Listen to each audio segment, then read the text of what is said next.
Hello friends, स्वागत है आपका आपके अपने चैनल टारगेट बाय हिमांशु पे। सभी स्टूडेंट को गुड मॉर्निंग और आई होप कि आप सभी का जो तैयारियां हैं वो बहुत अच्छी चल रही होंगी।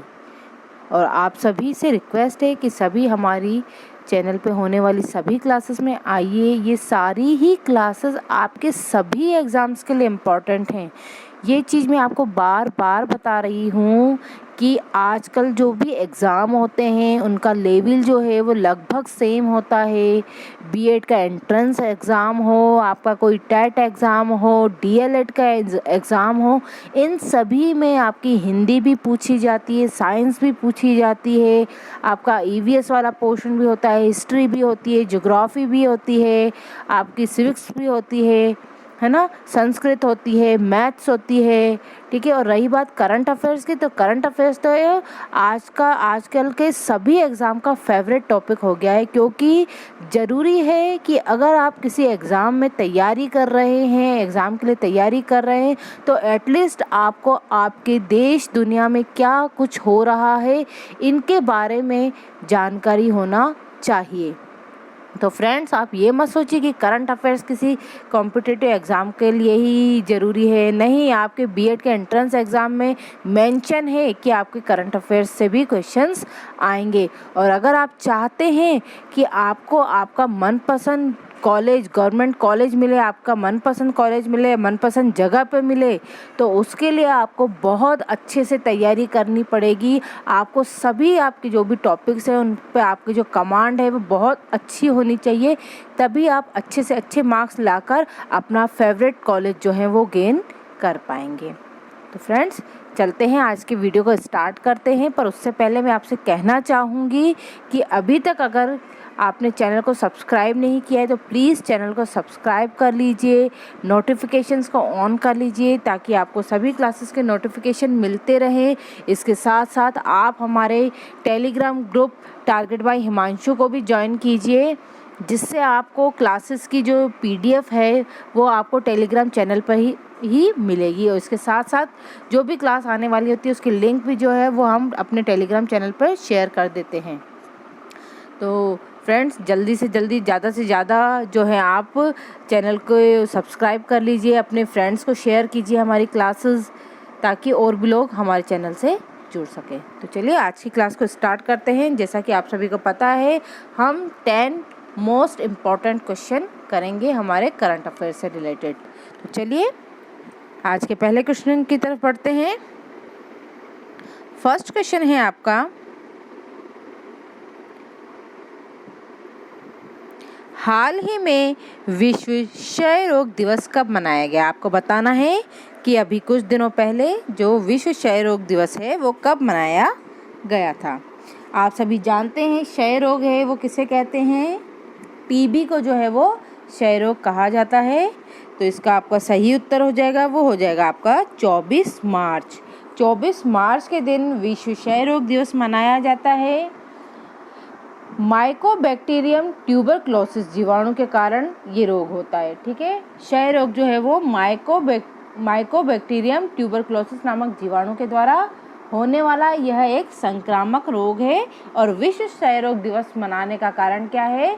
इस रोग के प्रति लोगों को जागरूक करना। चलिए बढ़ते हैं अगले प्रश्न की तरफ। नेक्स्ट क्वेश्चन है आपका, हाल ही में मुस्लिम देशों के समक्ष आने वाली चुनौतियों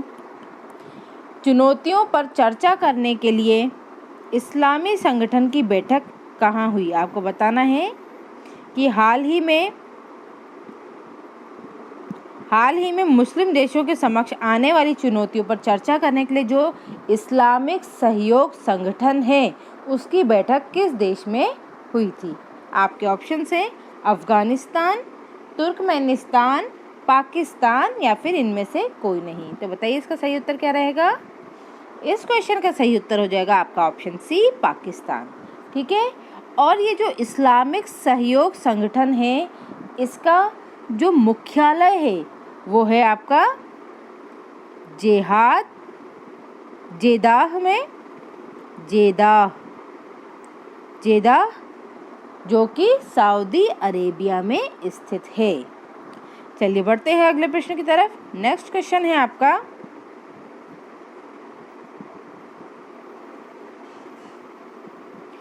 हाल ही के वर्ष 2022 में के लिए एबेल पुरस्कार से किसको सम्मानित किया गया। आपको बताना है कि 2022 में एबेल पुरस्कार जो है वो किसको दिया गया।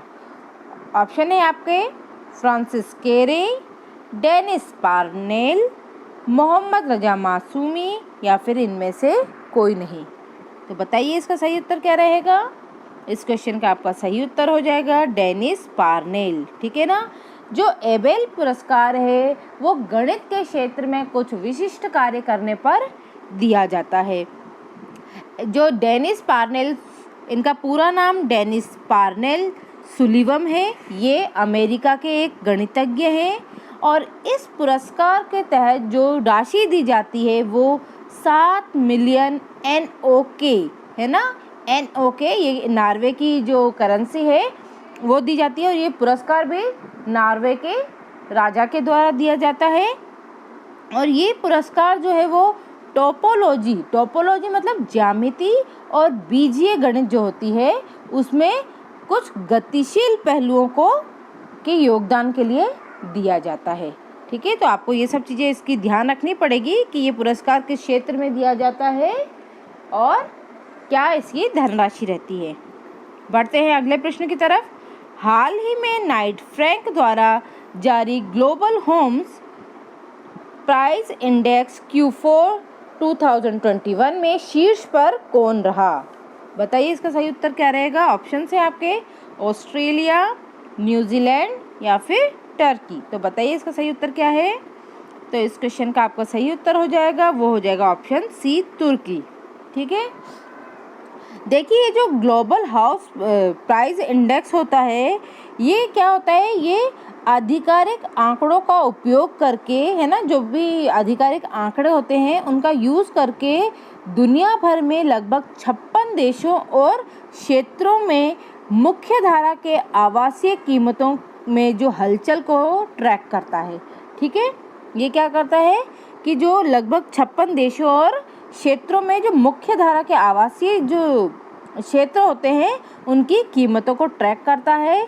तो इस प्राइस का ये जो इंडेक्स है इसमें सबसे टॉप पोजीशन पे तुर्की रहा है। ठीक है, इसमें अपना जो भारत था उसको वो 55वें स्थान से 51वें स्थान पर आ गया था। चलिए बढ़ते हैं अगले प्रश्न पर। नेक्स्ट क्वेश्चन है आपका, हाल ही में बंगाल फिल्म इंडस्ट्री के किस फिल्म अभिनेता का निधन हुआ।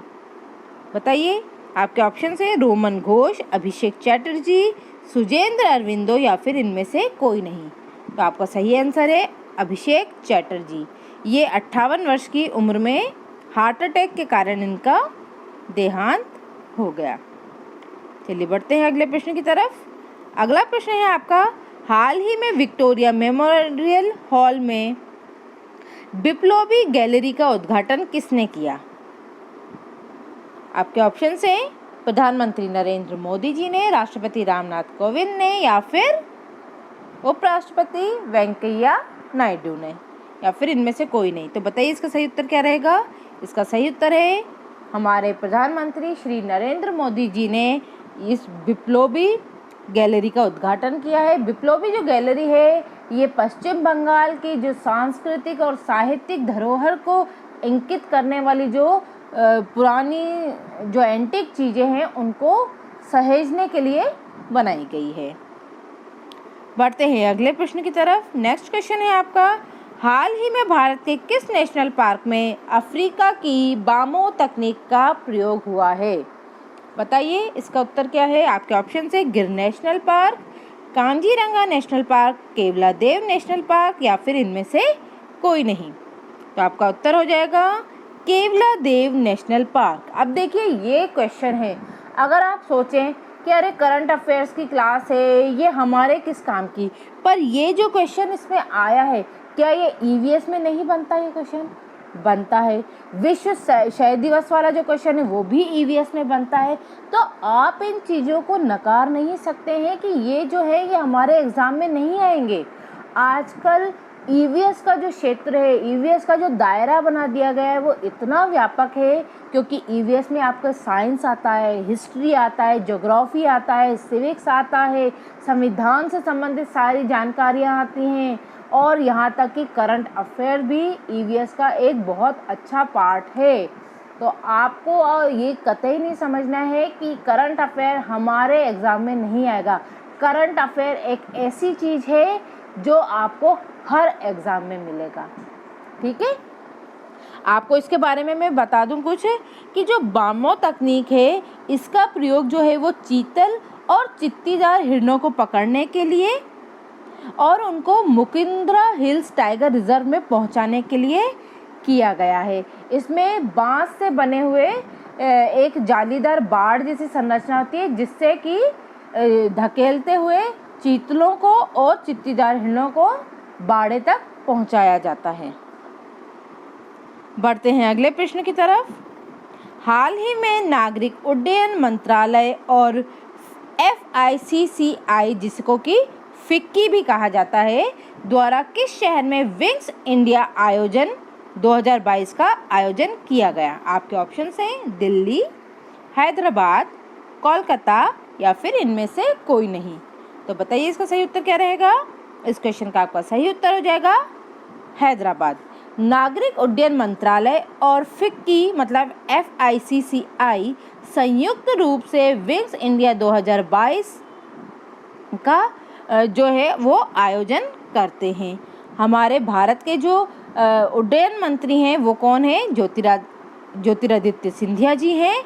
और जो फिक्की है इसका फुल फॉर्म होता है federation of Indian chamber of commerce and industry.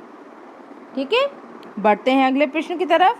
Next question है आपका, हाल ही में नासा ने पृथ्वी के सौर मंडल के बाहर कितने नए ग्रहों की खोज की है? बताइए इसका सही उत्तर क्या रहेगा? तो इसका सही उत्तर है वो हो जाएगा आपका 65, ऑप्शन ए।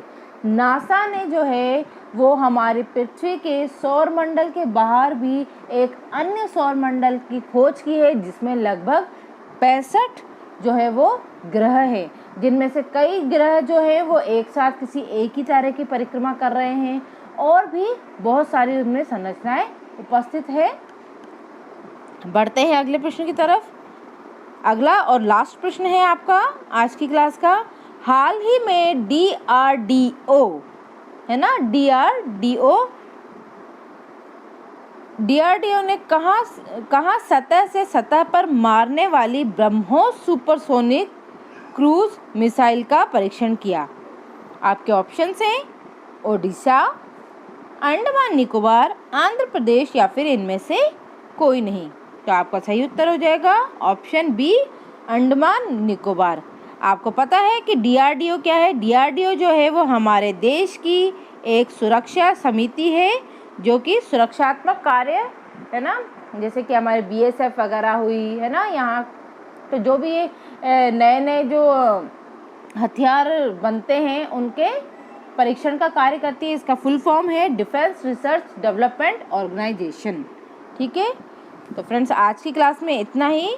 आई होप आपको क्लास और ये क्वेश्चंस पसंद आए होंगे, और ये क्वेश्चन जो हैं वो आप ऐसा कतई नहीं सोचेंगे कि ये किसी विशेष परीक्षा की तैयारी कराई जा रही है। जी नहीं, ये क्वेश्चन जो है जो करंट अफेयर्स है वो आजकल हर एग्ज़ाम का फेवरेट टॉपिक है, इसलिए आपको इस तरह की क्लासेस को, हमारी क्लास को ज़रूर अटेंड करना चाहिए, और हमेशा अपडेट रहना भी चाहिए कि आपके देश विदेश में क्या कुछ हो रहा है। फ्रेंड्स आज की क्लास में इतना ही। मिलते हैं अभी 9 बजे की क्लास में, जो कि आपकी हिंदी की क्लास है। उसमें आपको सर्वनाम से रिलेटेड क्वेश्चंस कराए जाएंगे। आप ज़रूर आइएगा और ज़्यादा से ज़्यादा लोगों को क्लासेस शेयर कीजिए, ताकि और लोग भी इन क्लासेस का लाभ उठा सकें। तो मिलते हैं 9 बजे वाली क्लास में। ये हमारे सोशल मीडिया हैंडल्स हैं, आप इन पे भी हमको फॉलो कर सकते हैं, और प्लीज़ टेलीग्राम चैनल को आप ज्वाइन कर लीजिए, ताकि आपको सभी क्लासेस के PDF वगैरह नोट्स भी मिलते रहें। तो चलते हैं friends, thanks for watching us. मिलते हैं अगली क्लास में।